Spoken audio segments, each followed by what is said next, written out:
Hello, my name is Brian Plasto and I'm from Red Deer, Alberta, Canada, currently studying educational technology at Boise State University.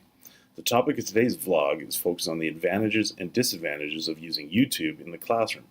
Before I begin, I should give you some background information about my school to better understand my perspective on this issue. I work in a large high school called Lindsay Thurber Comprehensive High School. We cater to about 1,700 students and have a staff of over 100 people. Our main focus this year is to answer a simple question. What do we do when students don't understand? In other words, what do we do when students start to fail or when students aren't finding success? Do we keep teaching the same way or do we try something different? With these questions in mind, I'm going to try and show you some advantages and disadvantages of using YouTube in the classroom. When I start to think about students who are struggling to understand the concepts, I often think of a technological solution, and I truly think YouTube can help all sorts of students understand in different ways. A good example of this is something I was discussing with our automotive teacher. This is a hands-on course offered at our school and doesn't usually lend itself to technology. It's traditional crescent wrenches, ratchets, grease guns, etc., but this teacher has a wonderful idea on how we can use YouTube and use it to help students who miss a concept, whether from not attending class or not understanding the first time they go through it. He wants to use a GoPro camera and film a concept that he teaches, like an oil change. And then students can access that video and watch it time and time again until they finally understand the concept.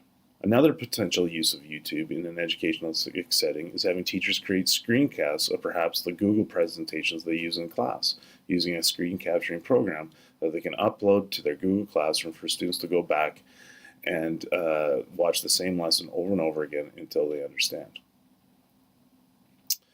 I personally have done screencasts like this for reviewing for major exams such as our provincial diploma exam, and in all these cases, YouTube has helped my students understand concepts they don't understand the first time around. There are other advantages as well. If you can put up with some advertisements, YouTube is free. Public education in Canada is usually strapped for cash, and to provide classrooms with a free and almost unlimited library of content is very powerful. Also, you can find simply a clip instead of watching an entire video.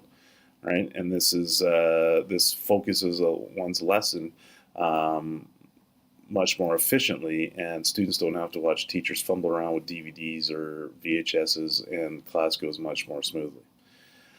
Another big advantage is that it's part of the Google platform. Our district migrated to the Google platform a few years ago, and because Google owns YouTube, it's a natural fit, making adding videos to such thing as Google Classroom even easier.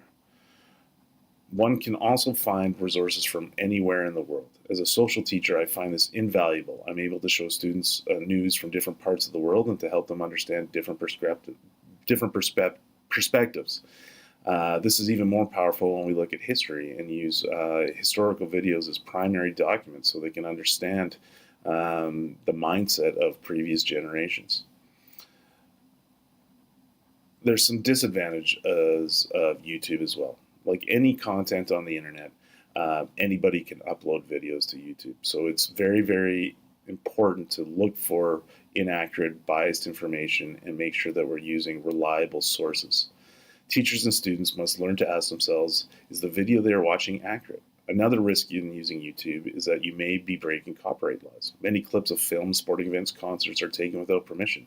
And by using them in our classes, we are quietly encouraging this unethical practice. Teachers are models of behavior and should never model illegal behavior, even if one thinks it's a harmless bending of the rules. You could actually be harming someone's livelihood. Finally, not all content on YouTube is appropriate for a school setting.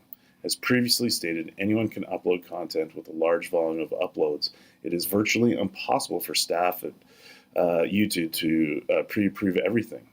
And once in a while you find content with violence, vulgar language, etc. And if we're not supervising our students properly, we could be exposing them to harmful content. But having said all that, I do think the advantages and disadvantages of using YouTube, I find that using the advantages outweigh the disadvantages as we can teach our students different perspectives, help them become critical thinkers, and we have basically a window on the world, and it's a very, very valuable resource.